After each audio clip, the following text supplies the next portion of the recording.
Yun. So what's up guys? Alam ko naging busy kayo sa inyong Noche Buena, no? So ngayon guys, eto, may bago tayong latest news, no? So unang-una, binabati ko kayo ng maligayang Pasko guys. Sana naging maayos ang inyong Pasko. At alam ko mga busy pa din kayo ngayon kasi 25 ngayon, no? Yung mga bata agad sa gansangan ngayon dahil namamasko. So ngayon, eto, habang sila'y namamasko, eto, mayroon tayong mga latest news ngayon. So magtataka kayo guys kung bakit nga hanggang ngayon ay hindi pa din nahuhuli ito si dating Bucor chief na si Bantag. So ito pala dahilan guys, no, kaya hanggang ngayon hindi siya mahuli-huli. So dahil pala dito sa kanyang mga katribo.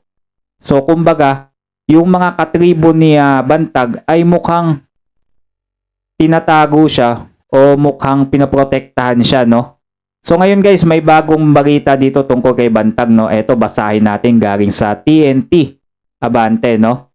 So ito, ayon dito sa balita sa news ngayon, kaya pala hindi to mahuri-huri ito si dating Bucor chief nitong si Bantag, ay talagang nagtatago siya sa likod ng mga tribo niya, no.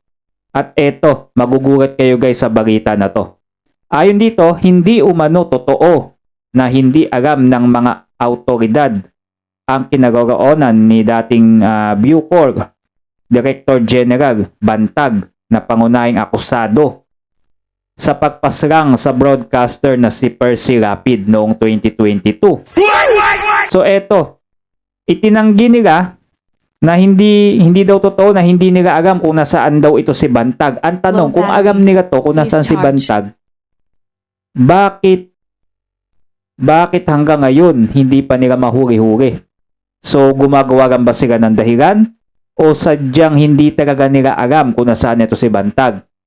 Ayon kasi dito sa Bucor director na si Pio, yan, ibinunyag ito ni Pio Katapang Jr. sa panayam ni na Edwin Rasierda at Nani Braganza sa programang The Spokes. Ayan. Ayon kay Katapang, kasalukuyang nasa lalawigan ng Kalinga si Bantag. Pinoprotektahan ng umano'y kanyang katribo. Yan. Yan yung sabi ni Katapang dito, no? Nasa Kalinga. Saan ba to? Sa Aklan ba to? Alam ko, Aklan yata tong Kalinga Aklan no? Kung di nagkakamali. At yung mga katribo daw niya nagtatago dito kay Bantag. So nasa tingin ko, nasa kabundukan to, no? Matik yun. Kasi katribo, saan ba yan sila?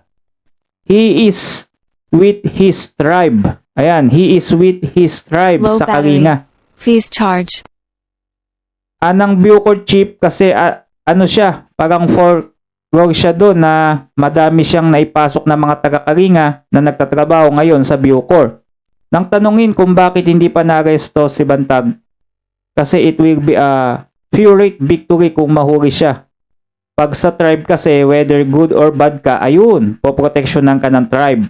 There's that culture, you protect your tribe, wrong or not. Ayan, so protektahan daw siya ng kanyang mga katribo. Masama man daw siya o mabuti, no? Inihayag din ni Katapang na pwede namang maaresto ang dating opisyal sa some areas na isolated para walang firefight. Aba, gusto na yata nilang hintayin muna bumaba ng bundok to si Bantag bago na arestuin. Kung alam naman nila na nandun, bakit hindi pa nila hulihin, di ba? Matatandaan si Bantag ay inakusahan kaugnay sa pagpaslang kay Percy Rapid. Diyan pumutok si Bantag noon kung saan ang nahuling gunman ay nagturo umano kay Personero June Villamor, isang inmate sa New Bilibid Prison.